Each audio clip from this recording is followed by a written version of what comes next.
देखो हमारा जो टॉपिक है वो है difference between EMF and potential difference. तो क्या चीज़ होती है इसको समझते हैं एक बार। हम हमारे इलेक्ट्रोकेमिकल सेल को स्टडी कर रहे हैं। तो इलेक्ट्रोकेमिकल सेल के अंदर क्या होता है कि हमारे पास एक ऑक्सीडेशन हाफ सेल है, दूसरा हमारा क्या है, रिडक्शन हाफ सेल। तो ऑक्सीडेशन हाफ सेल में बेसिकली हो क्या रहा है, अगर हम जिंक कॉपर सेल की बात करें तो यहाँ पे क्या हो रहा है, हमारा जिंक सॉलिड किस में चेंज हो रहा है, Zn2 पॉजिटिव प्लस 2 इलेक्ट्रॉन में। ठीक है। तो एनोड पे जो ये इलेक्ट्रॉन असेंबल हो रहे हैं, इस इलेक्ट्रॉन को एनोड से कैथोड की तरफ ले जाने के लिए जो फोर्स यूज होता है, जो एनर्जी यूज होती है, उस एनर्जी को हम क्या बोलते हैं, इलेक्ट्रोमोटिव फोर्स बोलते हैं। एक बार दोबारा से समझो, ईएमएफ का मतलब क्या होता है। ईएमएफ होता है इलेक्ट्रोमोटिव फोर्स।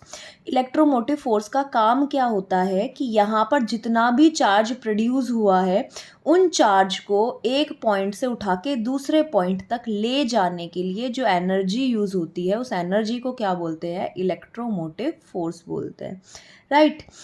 अच्छा, इसको समझने के लिए आप इस तरीके से समझ सकते हो, याद रखने के लिए आप इस तरीके से याद रख सकते हो। एक जुगाड़ है, वो जुगाड़ ये है, इलेक्ट्रोमोटिव फोर्स।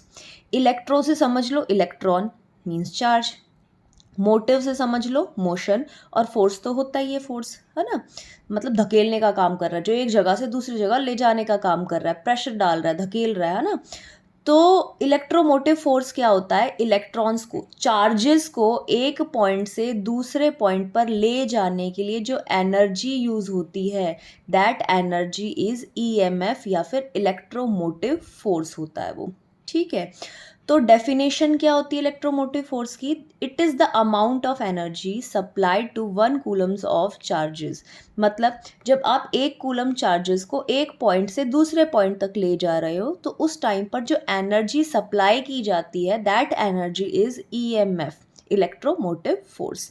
वहीं अगर पोटेंशियल डिफरेंस की बात करें तो पोटेंशियल डिफरेंस क्या होता है, कैथोड और एनोड जो है हमारे, तो जो एनर्जी यूज की गई है, जो एनर्जी यूज की गई है एक कूलम चार्जेस को कैथोड से एनोड तक जाने के लिए, या आप बोल सकते हो एक पॉइंट से दूसरे पॉइंट तक ले जाने के लिए जो एनर्जी उसने यूज की है, उस एनर्जी को हम क्या बोलते हैं, पोटेंशियल डिफरेंस बोलते हैं।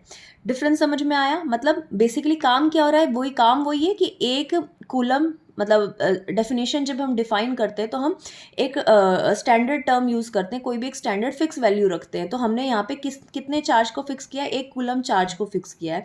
तो एक कूलम चार्ज को ले जाया जा रहा है एक पॉइंट से दूसरे पॉइंट तक। ठीक है। तो डिफरेंस क्या है, ईएमएफ बोलता है कि जब आप उस चार्ज को एक पॉइंट से दूसरे पॉइंट तक लेकर जा रहे हो तो कितनी एनर्जी सप्लाई की जा रही है। ठीक है। लेकिन पोटेंशियल डिफरेंस बोलता है कि एक्चुअल उसने यूज कितनी की है। तो जो यूज्ड एनर्जी है दैट इज पोटेंशियल डिफरेंस, और जो सप्लाई की जा रही है that is EMF of the cell. Right. अगर हम बात करें कि ईएमएफ फिर किस तरीके से, और हम नेक्स्ट डिफरेंस क्या देख सकते हैं, ईएमएफ क्या कहता है, it is the potential difference between the two electrode when no current is flowing in the circuit. Circuit के अंदर जब कोई भी करंट फ्लो नहीं कर रहा है, उस टाइम पर जो भी पोटेंशियल डिफरेंस जनरेट हो रहा है सेल के अंदर दो इलेक्ट्रोड्स के बीच में, उस पोटेंशियल डिफरेंस को क्या बोला जाता है, ईएमएफ ऑफ द सेल कहा जाता है।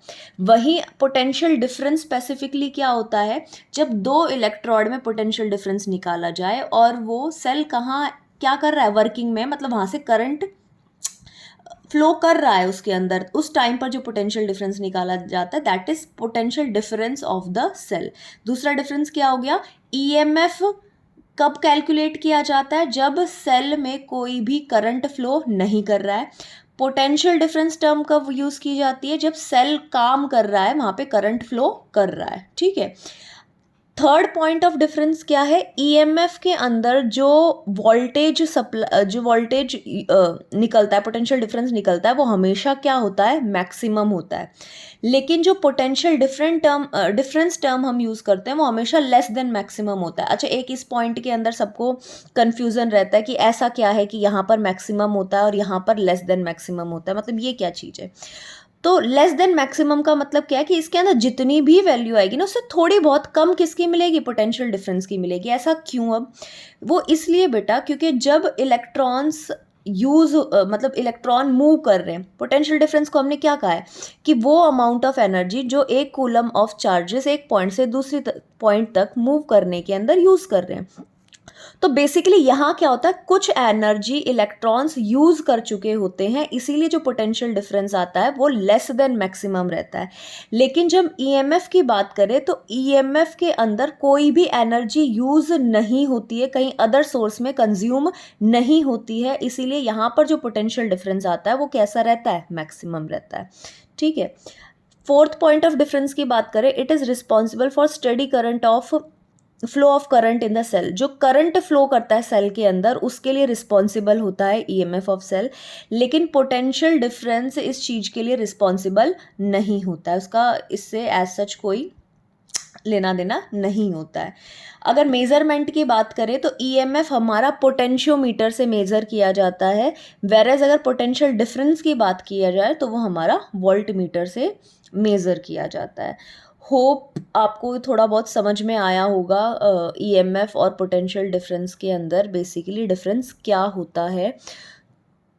तो नेक्स्ट वीडियो के अंदर हम नर्स्ट इक्वेशन को देखेंगे, E cell plus E naught cell क्या होता है, किस तरीके से कैलकुलेट किया जाता है, उन चीज़ को हम समझेंगे। Thank you.